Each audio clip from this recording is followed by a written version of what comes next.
السلام علیکم، welcome to my channel learning with Zargul. امید ہے آپ سب خیریت سے ہوں گے۔ آج کی اس ویڈیو میں آپ کے ساتھ ایک حدیث پاک شیئر کروں گی۔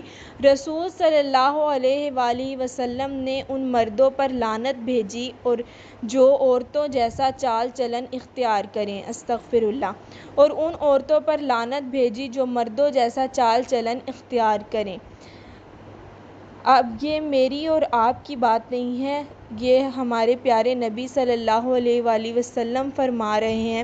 اب ہمیں اس سے مد نظر رکھتے ہوئے یہ بھی خیال کرنا چاہیے کہ جو مائیں اپنے بچوں کو بچپن سے ہی مردوں جیسا لباس پہناتی ہیں تو وہ بڑے ہو کر بھی اسی طرح کرتی ہیں لڑکیاں، اور جو لڑکے عورتوں جیسا لباس پہنتے ہیں یا اپنے آپ کو عورتوں سے مشابہت دیتے ہیں تو اس میں بھی والدین کا بہت زیادہ کردار ہوتا ہے۔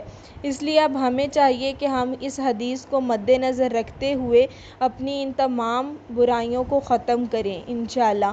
صحیح بخاری حدیث نمبر 5885۔